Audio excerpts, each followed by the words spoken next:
Okay, we're going to kick off in about a minute's time.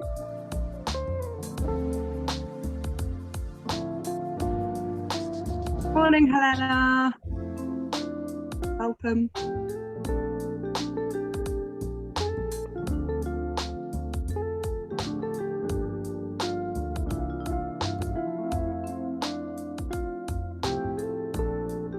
Okay, so it's 10 o'clock. So I think I am going to kick off and start us off. So good morning, everyone, and hello again. I'm really delighted to welcome you to today's webinar event, which is the second session of 2, encouraging us to think more about how we can use co-production to influence change in our own areas. A warm welcome to our panelists, Sean and Jess. Thank you for joining us today. And thanks to Winston once again for being my excellent co-facilitator.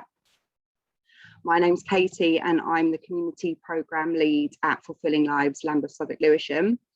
So today, just a quick run through of what we're going to do. So do some introductions, we'll hear from our speakers, and then there'll be some time for Q&A with the panel afterwards.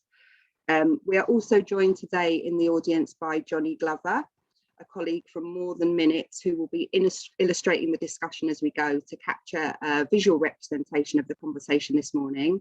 Johnny captured our last session, which is on the screen now, and we will share both illustrations with you in due course. A brief reminder of the housekeeping.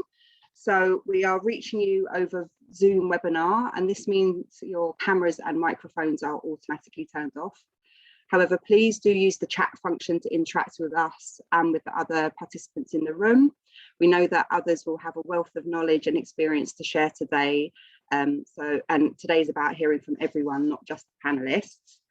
We'd love everyone to add their name and location into the chat box to say hello. So please do if you haven't already. Make sure you select 2 panelists and attendees so that we can all see what each other is saying. You can submit questions to the presenters and panel via the Q&A icon, which should be at the bottom of your screen. This is encouraged. Please do ask questions. We will be taking as many questions as possible, and our panelists could potentially have questions for you too, who knows. We are recording the session. The recording will be available afterwards to ensure that any who couldn't make this event this morning can still access what is shared. And if you're a Twitterer, please do tweet along. The Twitter handles of our panel and the hashtags we are using were on the screen earlier and will pop up in the chat now, so you've got access to them. We'll share links to some of our reports in the chat, but please do share the links to your organisations or any resources that you think others might benefit from. This is a learning space for us all. I think that's it from me in terms of housekeeping. So I'm going to hand over to Winston for just the reminder and some information about Full Lives and what we do. Morning again and welcome everyone. I'm Winston and I'm the Community Engagement and Mentor at Fulfilling Lives. Who we are. Fulfilling Lives is Lambeth, Southwark and Lewisham, is sponsored by the National Lottery Community Fund. Our program aim is to change lives of people experiencing multiple disadvantage for the better now and in the future, give equal value to the voices of both decision makers and the people we support so that all opinions are heard and respected equally. Third, make an impact on the way individuals are supported by influencing policy and practice locally and nationally. We have 3 main areas of work to help us achieve this aim. Our first priority is service delivery. The program has delivered a specialist outreach service, providing holistic support to people experiencing multiple disadvantage in Lambeth, Southwark and Lewisham. Co-production. We focus on co-production, working to give equal voice to people experiencing multiple disadvantage. And our third priority, system change. We provide learning and evidence that will be used to influence on a local and national level, creating sustainable, long-term, systemic change for people facing multiple disadvantage. We acknowledge that the system doesn't work for everyone, particularly people who experience greater levels of disadvantage. In order to improve the lives of people experiencing multiple disadvantage, we believe the system needs to change. This requires a shift in thinking, moving away from a focus on an individual as a problem to a focus on the individual, to a focus on the system. If you're interested in finding out more about our system change priorities, then check out our website at fulfillinglives.london/system change. Thank you. Thank you, Winston. So co-production, people use have different ideas and definitions of co-production. In Fulfilling Lives, we think about it in its most simple terms, and that is that co-production describes working together as equals on a shared project or goal, and usually involves people with both lived and learned experience. We believe some of the key principles that underpin co-production are having a clear and shared purpose, surfacing and exploring power dynamics, building trusting relationships, and valuing lived and learned experience equally. We love it because when it's done with integrity, it's brave, challenges the status quo, and has the potential to lead to positive change. We don't have long, so I'm just going to do another kind of like brief summary of the appreciative inquiry model. So, as you may remember, appreciative inquiry is a collaborative strengths-based model designed to create changes in services and systems. The model encourages participants to follow the 12-step cycle that is shown here on the slide. And the idea is that you build on the positives of what already exists, using it to drive what's possible in the future and deciding how best to put your ideas into action. We focused on part 1 and 2 of the cycle last time, and Winston will share some feedback on this in a minute. But today we're focusing on part 3 and 4. So part 3 is all about design. It's the learning from part 1, the discover part, and the aspirations from part 2, which is your dreams and aspirations, combining to create a plan to realise the vision based on best practice. And the final part focuses on, it says design on the model on the screen, but we've kind of like changed it to destiny, because now you've created something wonderful. What will you do to put your plan into action and make it sustainable? How do you create your destiny from what you've put together? We have used the model to plan our workshops, but we invite you to take it away and try it out with the co-production work that you're involved in. I'm going to hand over to Winston now, who will share some themes that came from the responses to the last workshop's dream question: what could a co-produced future look like? Thank you, Katie. The responses to the question, we had so many responses. We had 17 broad themes, and unfortunately, we don't have time to share all of them. So we have 6 themes, and they are in no particular order: equality and diversity, equality, equity, and value. Not only people's thoughts and ideas and contributions being treated equally, but the whole person valued for their time and energy, demonstrated by financial rewards. Co-production as standard, moving beyond the stage where it's no longer a novelty, including co-producing government policy and law. A blended workforce, a workforce of people with lived and learned experience at all levels, where lived experience is truly valued, embedded, and has parity. 4th one, paradigm shift, a change in the way people work across all levels, where interactions are transformational instead of transactional. Aspirational, change is coming, but we must be the change we want to see. And the 6th one, space and time for the process. Nothing happens without trust, and it takes time to build trust. Co-production takes longer, but the results are better. It was great to read your contributions, and they clearly reflect the values and desires for change held by everyone in attendance. We will be processing the learning from both events and hope to share it in another event in the new year. And now back to Katie to introduce today's speakers. Lovely, thank you. So to start us off on part 3 of the Appreciative Inquiry model design, we have 2 amazing speakers who will be sharing their experience of putting their dreams into action. So firstly, we have Jessica Turtle from the Museum of Homelessness, So Jess is the co-founder of the Museum of Homelessness, and she has worked in culture and heritage since 2001. And before founding Museum of Homelessness, she worked for the UK Museums Association. She holds an MA in Psychological Studies from Birkbeck and is currently training in compassionate inquiry with trauma expert Dr. Gabor Mate. And we also have Sean Mullen.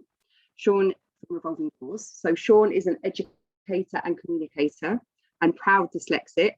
He describes himself as a peacenik, which I think is probably one of the oldest words I've heard for a really long time, who believes that an eye for an eye blinds us all. And he has the wonderful habit of wandering off topic in weird and often political, may I add, ways. So watch out for that.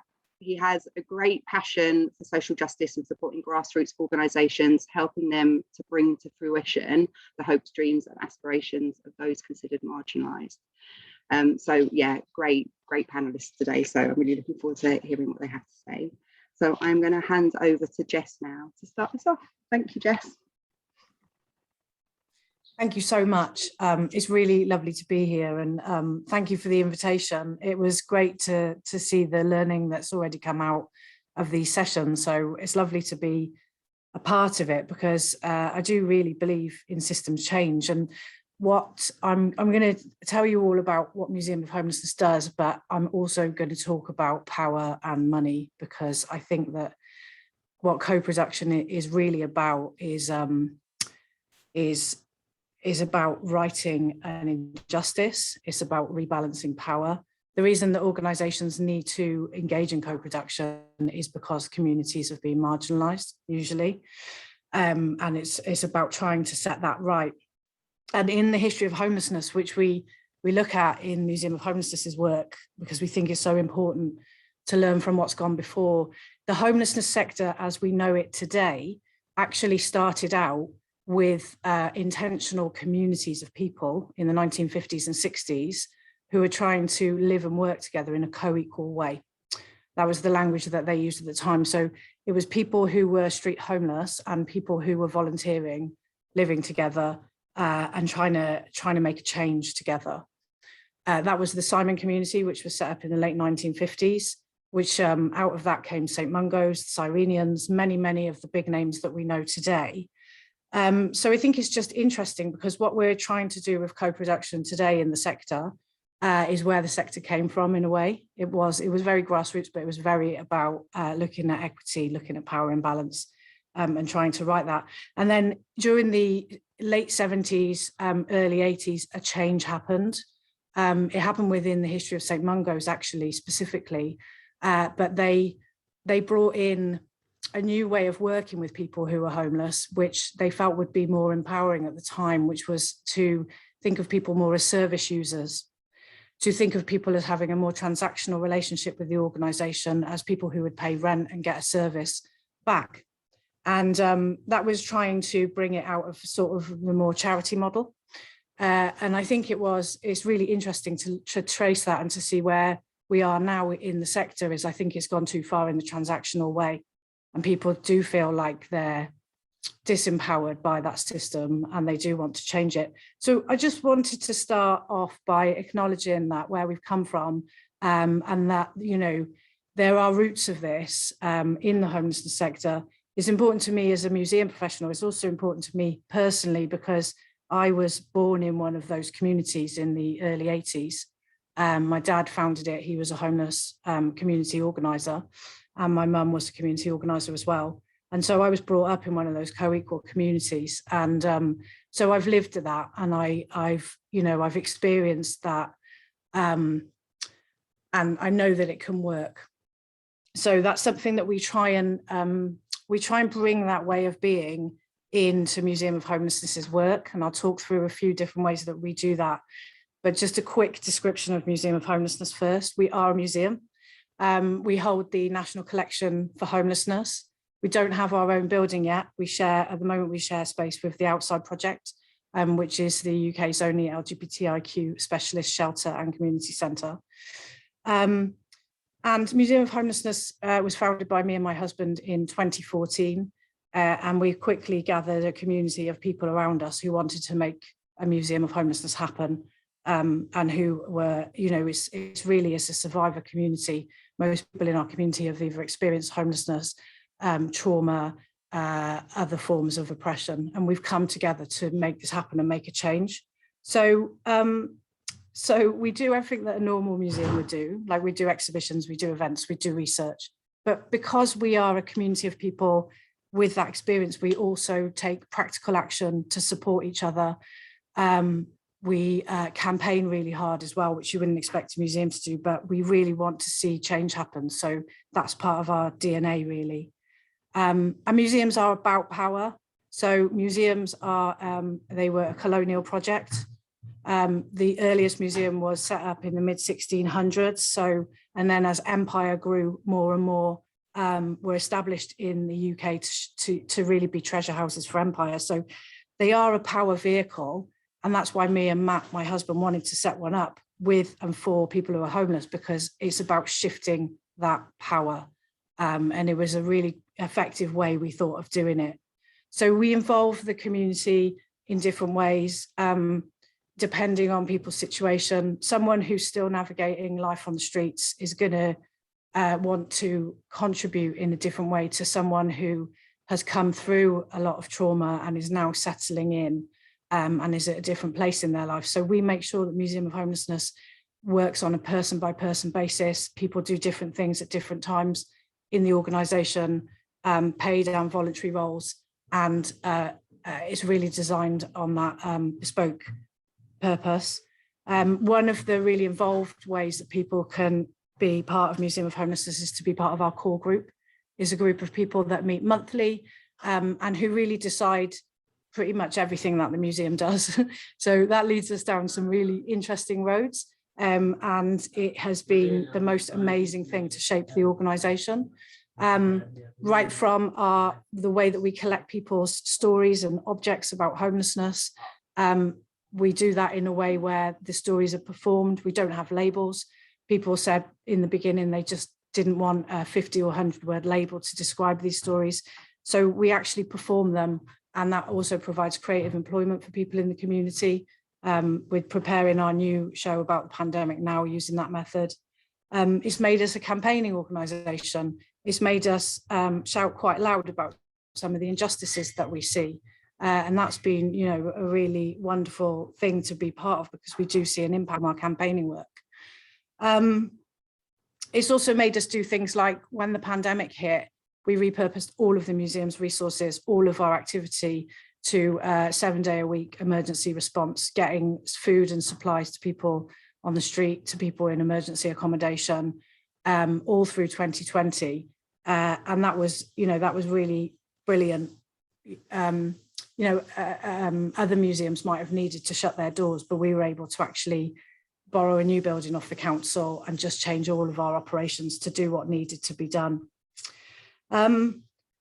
Another thing that it impacts is, I said I was going to talk about power and money, and it impacts the way that we think about money, the way that we talk about money. So Museum of Homelessness came an employer in April, and the community, the core group, designed our employment terms and conditions. So there, you know, it was a really interesting process. The board and the core group spent about 8 months on it. And what came out eventually that everyone agreed would be the best thing is if we were to have a flat pay structure, not a London living wage, because London living wage isn't enough for people to leave a hostel situation. You know, that's how bad things are now. But we've done it at the national average wage for museums, which is £32,000. And then if people are on the payroll, and then a freelance rate, which has additional for, you know, the benefits that would come with being employed. And everyone in the organisation gets paid that. And we think that that's really, really important, because if we are going to talk about power and equity and equality, then if we can put that into our financial structures, then we really mean it. And we really mean that we're sharing making this organisation. And I don't think that there's any excuse when working in a field of inequality to have huge wage disparities for leadership level roles and other roles in the organisation. You know, I'm not saying everyone needs to have a flat pay structure, but I think if you've got a CEO on £100,000 and then people on London living wage in the same organisation, which is meant to be addressing inequality, then that's no good. We need to redress this. We need to stop We need to stop this inequality, and we have to actually live that in our organisations if we want to make that change. So that's what the core group believe, and that's how they shape the terms and conditions. And that was really amazing. It was a really proud moment for us. I'm just going to finish up really quickly by saying a few things that I think you need for good co-production around power and money and everything else.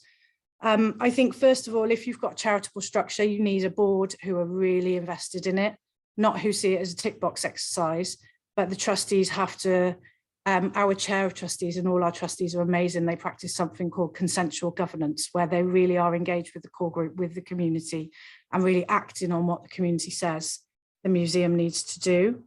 I think it's very hard to have a fully flat hierarchy. I think maybe some organisations can achieve that. We haven't been able to. So you need leadership, which is, again, willing to lead in a very consensual way. Reflective practice really, really helps with that. So if you have reflective practice put into the organisation as a group, then there can be a check on the power that emerges in some roles, because inevitably some roles will have more power than others. And it's just about actually talking about that and being honest about it. And then finally, I think it goes hand in hand with, you need a real understanding of trauma, like properly, like trauma-informed work is a buzzword at the moment, but you need to properly understand it. Because if we're talking about power, those of us who are trauma survivors will have had situations where we have been either not had any control, or we've had too much control, where if we've had to experience neglect. So it can be really emotive work for us, even though it's really, really important to get it right. So if you have a proper trauma-informed approach in your organisation, it will support everyone to work in this way in the most productive and safe way. I'm out of time now, so I'm going to stop. But that was a whistle-stop tour through the history of homelessness, power, control and money, and how we do things in Museum of Homelessness. Thank you for listening. Thank you so much, Jess. That was absolutely fascinating, and I could like literally bombard you with 1,000 questions right now, but we'll save it for a minute. Really, really interesting. Tough act to follow, Sean, but I'll extremely. But I'll hand it over. So thanks, Jess, and over to you, Sean. Thanks, Katie. Hi guys, I'm Sean. I work for Revolving Doors, and I wanted to go through some slides really, because I'd probably go off on a mad tangent if I was just speaking like Jess was. So well done for keeping online, Jess. So just a quick diagram really, showing sort of how we look at co-production. So I think at the bottom is where we all start really, which is educating, or even a bit of coercion really. Trying to fix people who are passive really, but what you want is to instill some passion into people. I know that's hard, and obviously, as Jess said, it's people have gone through trauma and stuff like that, so it's about being open and having the trauma-informed approach to hopefully get onto the next rung of doing engagement. So informing people of what's going on, using consultation and engagement. And I think that's where lots of us have been, and certainly Revolving Doors have been in that stage for a long time. But what we're trying to do is move on to doing with people in an equal and reciprocal partnership. So co-designing projects and co-producing those projects to really get that sort of bottom-up feeling. I think, with co-production, thing that comes to my mind that what somebody once said was nothing about us without us, really. And for too long, things have been done to people on their behalf, and really we need people, to be doing things for themselves with the support of everybody else, really. So an equality. So we would say, if you wanted to try some co-production, maybe develop a pilot of your own in your own sort of organisation, and get people in right at the beginning, people with lived experience, share the learning to inspire others and promote, impact, and spread the approach, tell lots of people about co-production, having everybody in at the beginning of an idea, and then embed that co-production. So services are co-designed and co-delivered as a standard practice. And if you can start slowly, hopefully, you know, it rolls on and becomes more sort of co-produced. But this is an ideal, really, that we all should hopefully be working towards. Next slide, please. At Revolving Doors, we aim to, our main area is the criminal justice system. So we aim to improve the criminal justice system for people who have experienced the revolving door of the criminal justice system.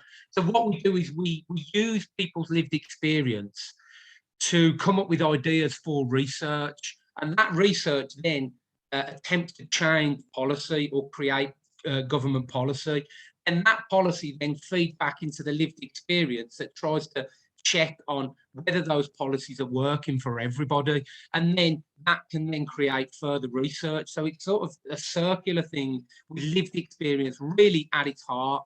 You know, what one of the main areas. Without the lived experience, we can't do the research and the policy. Next slide, please.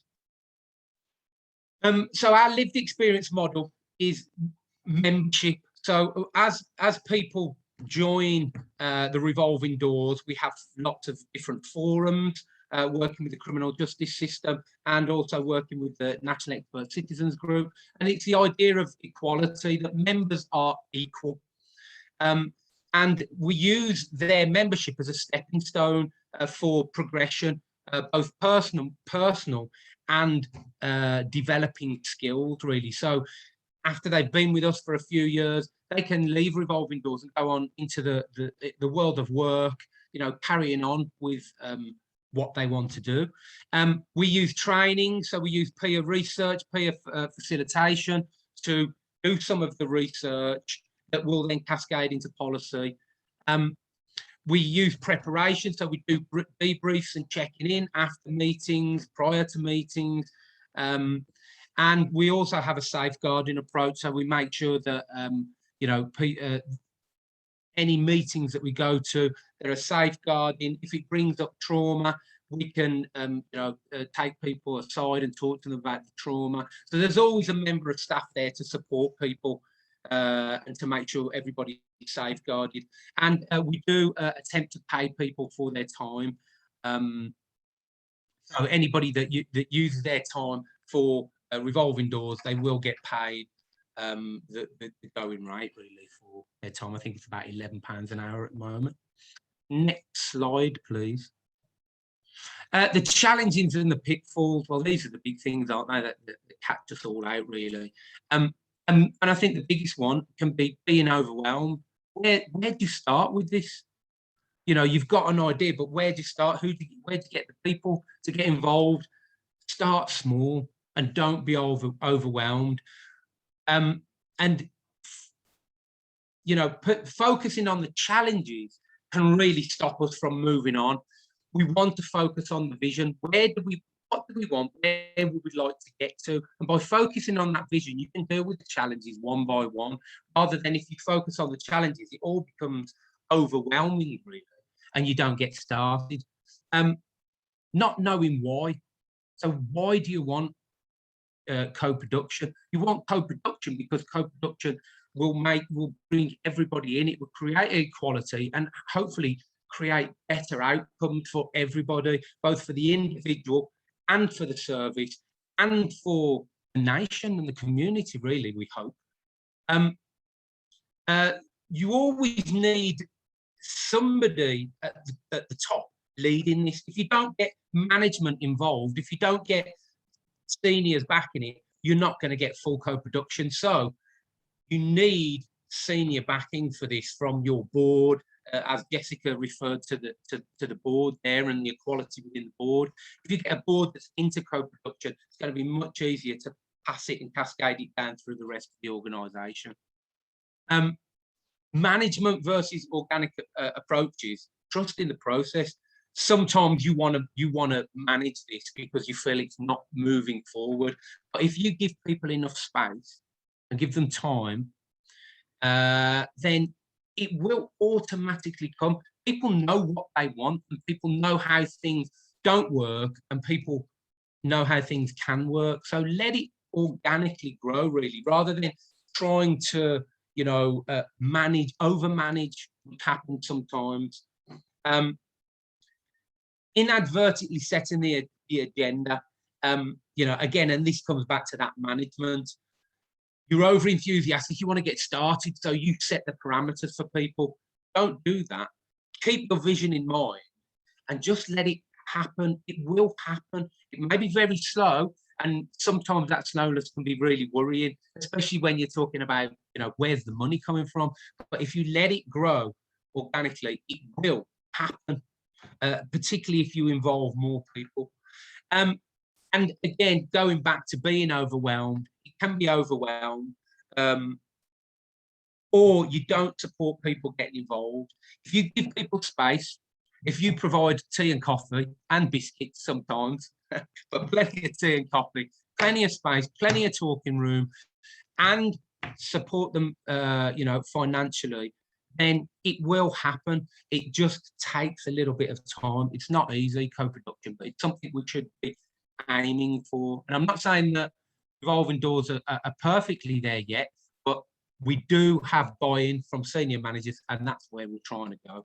Next slide, please. Some of the case studies we've been involved in, one was the short-sighted campaign. So they're trying to really get rid of short-term prison sentences.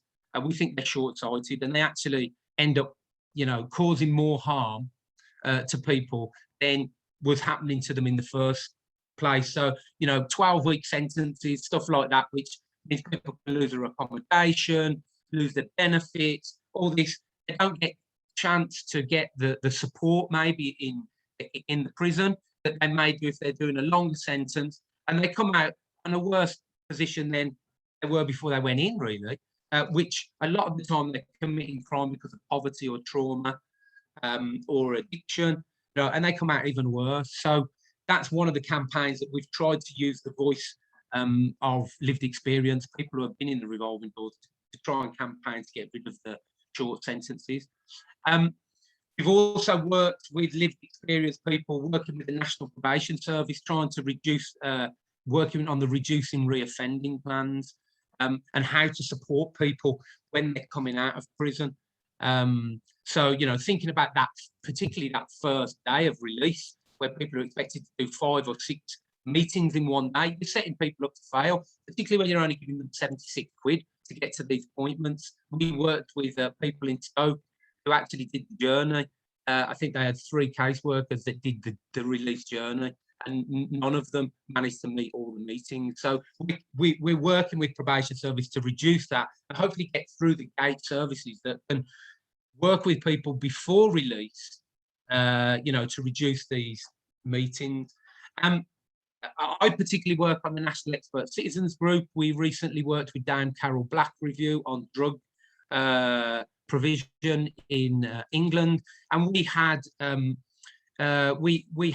members of the National Expert Citizens Group, somebody from Birmingham Miso, who actually sat on the panel in the House of Lords with Dame Carol Black, who actually was one of the instigators of our new area of interest, which is dual diagnosis.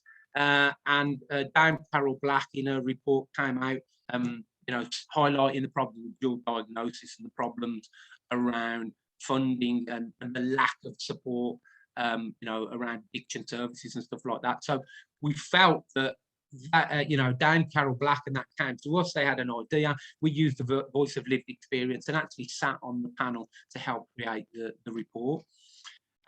We're actually working with NHS England with peer research and peer support around people facing multiple disadvantage and people coming out of prison, and trying to, what support do they need from NHS England, because people find it really hard to sign up to local GPs and get the health support that they need. So we're using peer research and peer support on that project to enlighten NHS England.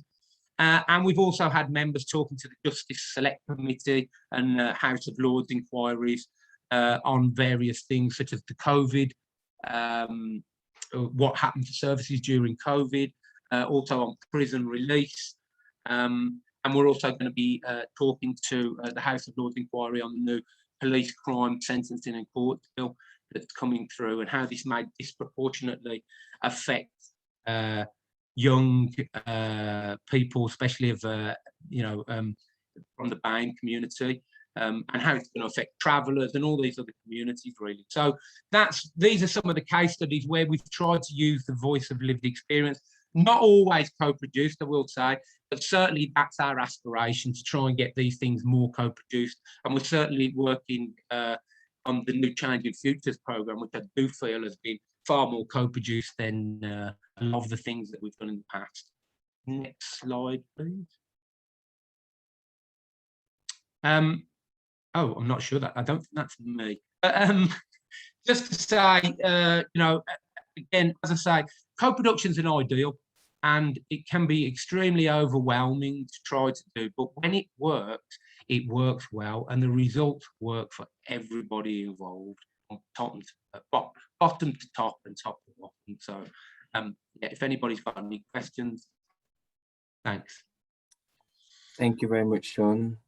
Thank you very much, Jess. Those are very interesting conversations. And we have some time now, and although short, to begin to think about your next steps, and to encourage you to ask the panelists and each other any questions that you may have about how to move forward in your own work. What are your ideas? Do you have any suggestions to offer? What questions do you have? Or if it's easier just to use the chat, although it can be a little harder to follow. So there's a Q&A section at the bottom of the screen, and if you have any questions, feel free to post them there. So to get us started, the first question for our panelists: now you have the gift of hindsight. What piece of advice do you wish you had been given when you first started the process of co-producing?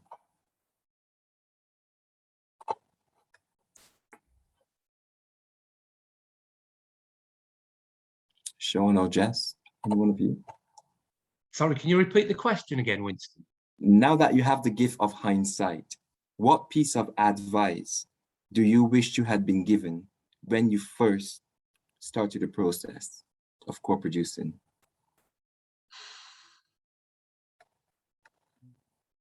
I think giving people time, giving people questions, but not parameters. So questions to think of and areas they can go in, but not closing down that blue sky thinking from the beginning, and plenty of tea and coffee.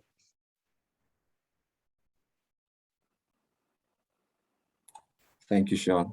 What about you, Jess? Any suggestions from you? I think that's a really good question, because there's been so much learning along the way.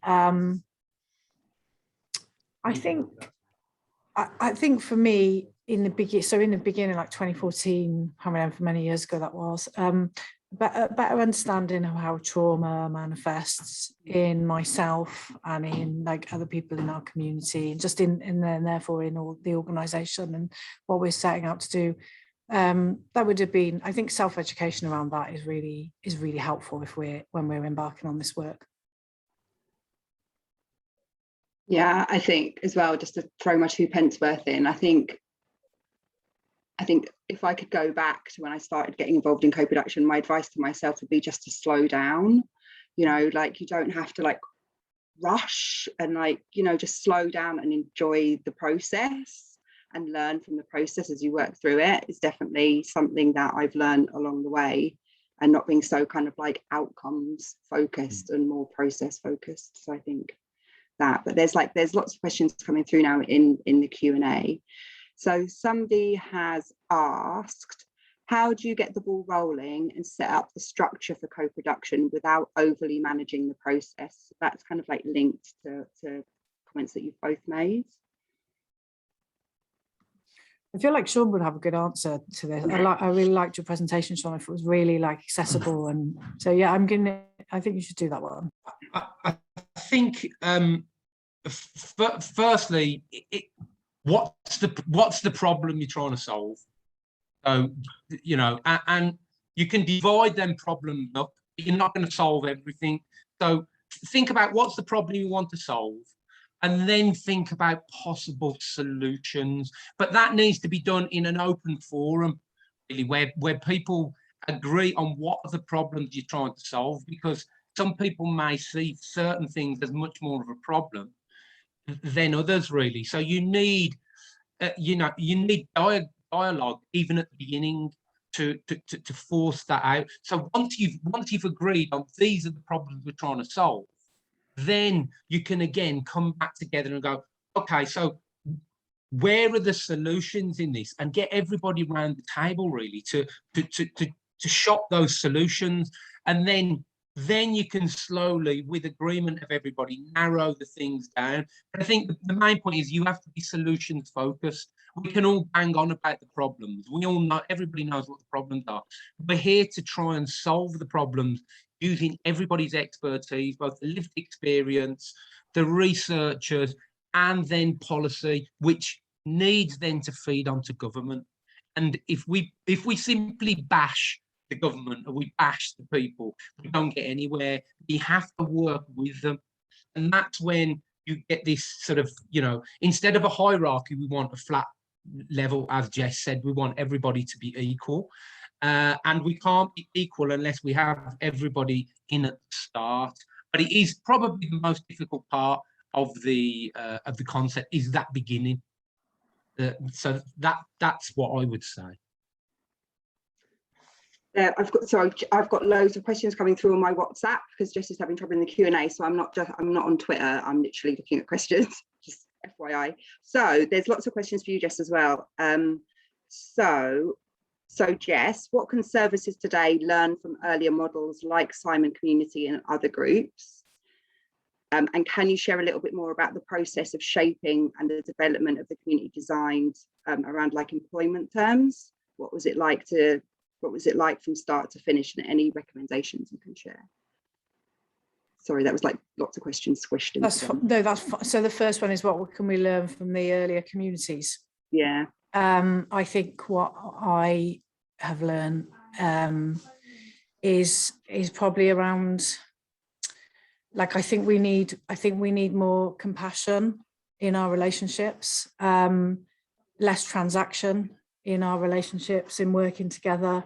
And I think it is that thing about like trying to sort of live and work together in a co-equal way, but also recognizing how power operates.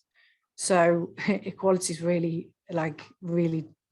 is not achievable at the current time, I don't think. So it's like actually having those honest conversations about what power's doing, where the money is, having those tricky conversations, but then also acting on it. So in the community structure, there were a lot of meetings, in my opinion, probably too many. In the original community structure, like there'd be a breakfast meeting, a weekly meeting, etc. But they were spaces for these things to be raised and work together in the group format. So I think it's about that. I think it's that open communication, the real care for each other. Like, where is the care these days? The real care, like the genuine looking after each other. We're trying to do that in Museum of Homelessness as well. So yeah, does that answer that question? Yeah. And then the second one was about the employment terms and conditions. Yeah, so what was that process like? Yeah, and also just to tag on to that, talk a little bit more about consensual governance and what that's like in kind of like, So in the employment terms and conditions process, I think that shows how the governance interacts with the core group and the community of Museum Homelessness, because basically I can't remember exactly what happened, because a lot of it was during the winter lockdown, which was like, that was hard going at that time, right? And at the same time we were writing our terms and conditions collaboratively. I mean, it's literally like holding meetings about it, discussing it. As our organisation has grown, we've always tried to raise the money question regularly, right? Who's getting paid? What is it? What do we want it to look like? How do our values manifest financially? And so it was meetings, us all collaboratively working on a Google Doc together, and then that going to the board thinking about it, coming back with stuff, and then it's like a sort of back and forth, if that makes sense. And then eventually ending up with something that everyone was happy with and everyone's really proud of. And not only writing the terms and conditions, so it's the pay levels and the conditions, but we also wrote a sort of 4-point not manifesto, but like statement to say why we're doing this. And we publish that as well. So that's on our website that people can have a look. I could try and send the link. Yeah, so it's that yeah, literally writing them together, keeping the conversation going and making sure everyone feels that they've been represented and heard, but there is also compromise in there because we work as a group. Yeah, it's so interesting. Yeah, fascinating. I think the thing to say is as well, the core group, like basically most people in the core group have been involved in Museum of Homelessness pretty much since the beginning or the first couple of years. So the relationships are really rich and nurturing at this point. And everyone knows each other very well, so we can do that sort of deep work together. And I think there's a real, basically in museums, quite often you have 6-month project funding, then you move on to the next community. We wanted to avoid that, so people stay involved for years and years and years, and that's really good. That's what we want, because I think that's as well where the real change can happen. You know, it's those type of relationships that are needed in society and that are needed to support us all to develop. So, so that also makes that work easier. I think relationships are so important, and I think that's something that we talk a lot about in Fulfilling Lives as well. So like the relationships that we form with the people that we support, but also trusting relationships that we build together. And like, yeah, that really underpins co-production, doesn't it? If you can build those trusting and supportive relationships, the work is richer and kind of, you know, people get more out of it. So yeah, that's it, 100%. Yeah. So Sean, can you talk a little bit more about the NECG and Changing Futures, because you've mentioned both those things, people aren't totally clear what they are. Yeah, so the NECG, which is the area I sort of work on more than criminal justice, really. So the National Expert Citizens Group was formed to bring together the 12 Fulfilling Lives projects that were funded by the National Lottery over a period of 8 years, of which Katie, you know, you guys are part. So that's sort of coming to an end. But the NECG was an idea of bringing those 12 projects together to give it a voice. A national voice, really, and that was to show the good work and great work actually that's coming out of the Fulfilling Lives projects, and we wanted to make it the go-to institution really for government organisations if they wanted the voice of lived experience. And we've been trying to do that over the sort of the last few years since Revolving Doors got the contract, and I think it's starting to take sort of bite now, because we're getting government organisations such as what was the Ministry of Housing, Communities and Local Government, which is now the Ministry of Levelling Up and Housing, and I can't remember what the other letter is, but it's Michael Gove changing the name, hopefully not the emphasis. But Ministry of Housing, MHCLG wanted to start the Changing Futures programme. So the Changing Futures programme involved 15 different locations, building on the great work that Fulfilling Lives did over the 15 years. And it wants to take everything that worked from Fulfilling Lives and then do a 2.5 year pilot under Changing Futures to see what works and what can then be nationally rolled out. And when the Ministry of Housing, Communities and Local Government came to the NECG, before the project started, they said, we would like the lived experience people to be on the panel and to look at the organisations that are submitting to become part of, and then have the lived experience panel work on those applications and weed them out with us and basically pick 15 areas. So the new 15 areas for Changing Futures programme, which works for people facing multiple disadvantage, have been chosen in co-production with members of the NECG and the lived experience members. We've got lived experience members working with individual areas such as Sheffield, who are just starting to get their sort of organisations who are going to work in Sheffield with people with lived experience. We've got lived experience NECG members vetting those and working with those. So it does feel like real co-production, you know, lived experience members in at the beginning of the project, shaping the project, and then that government organisation, as well as others such as the Ministry of Justice, stuff like that, coming to the NECG with questions that they want answering from a lived experience point of view to try and change, you know, government policy for the better. So I hear now ministers talking about lived experience, which I'd never heard before. You hear people talking about systems change, you know, and government organisations talking about systems change. It feels like the momentum is with us, and it feels like government is actually listening.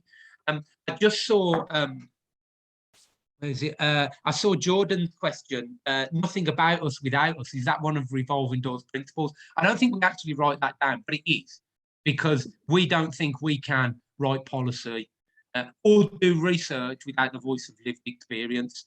And I do believe that is the first step in achieving co-production, because if you have nobody with lived experience, then it's just fat old white blokes like me that don't have lived experience trying to change the lives of people that I have no experience of. I can only help change the system with the people who have been in the system. The people who have never been in the system have no right and will never be able to fully change the system for the betterment of people or for the better if we don't have the voice of lived experience. So, Jordan, to answer that, yeah, it is. And it is the first step to achieving co-production.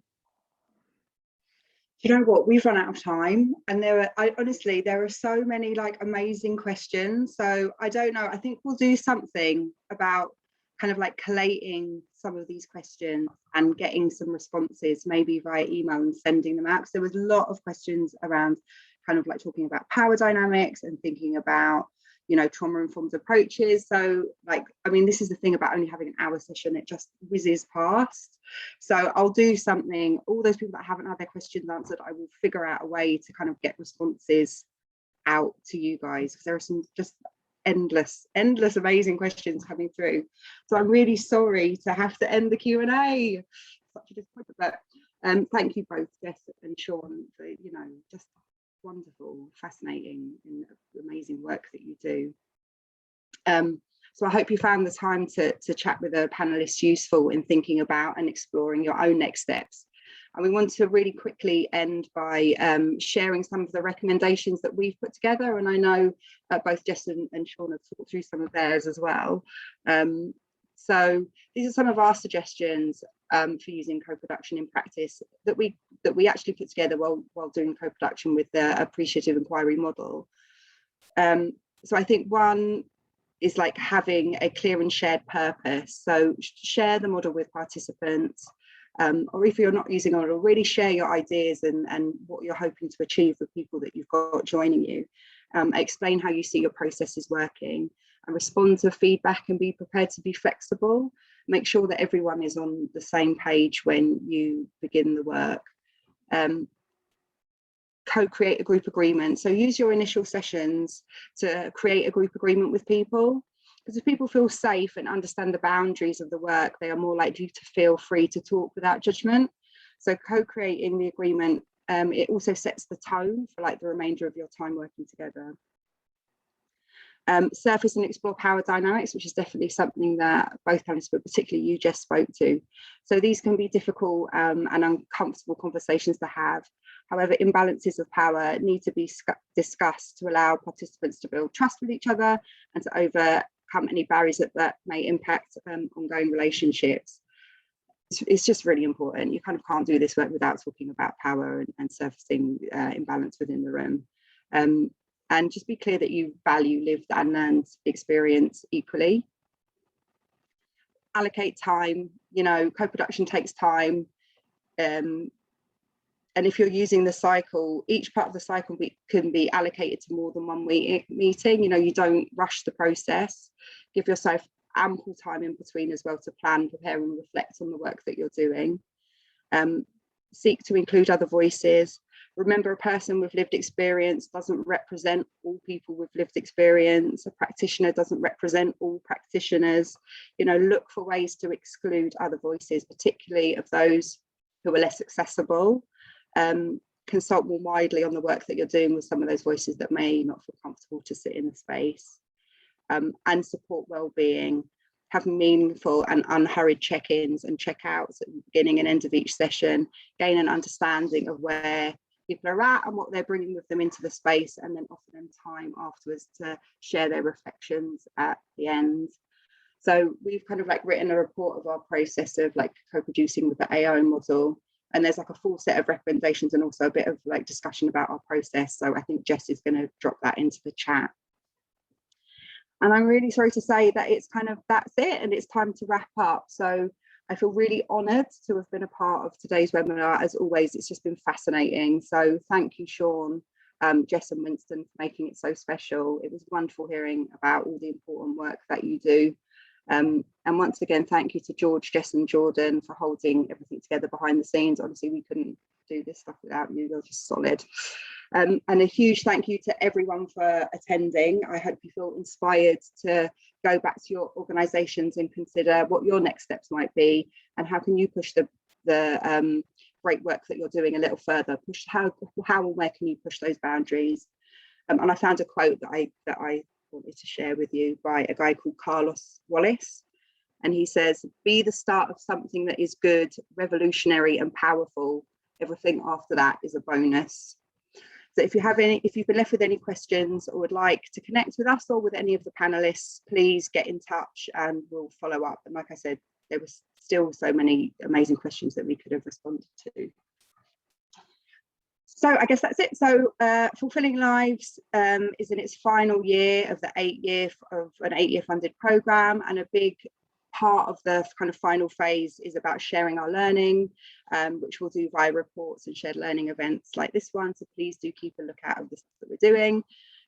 Next up, on the 25th of November, we have our rescheduled Informed Approaches event that looks at how to become informed on trauma, gender and culture as an organisation, which actually speaks to some of the questions that came up in the chat. So if you are interested in that, please do come along. And in the next few weeks, we'll be launching our first conference, which will be on December the 7th. Keep an eye on our Twitter and our events page. It's fulfillinglivesLSL.London/events for links to sign up to those and more events that will be happening across 2022. Our website has loads of resources, reports and info, and links to our national evaluators too, so please have a look. And Jess will be dropping links to blogs and publications into the chat now, so download those and have a look. And finally, please do support us by completing the online feedback form, which is also in the chat. It should only take 5 minutes, 10 minutes if you really have a lot to say. It helps us to kind of like make sure that we're meeting your needs in future events, so it is helpful. And thank you again to our incredible panelists. You've been amazing. And thank you to everyone in attending, and we will see you again soon. Bye, everyone. Thanks, guys. Bye, everyone. Bye. Thank you.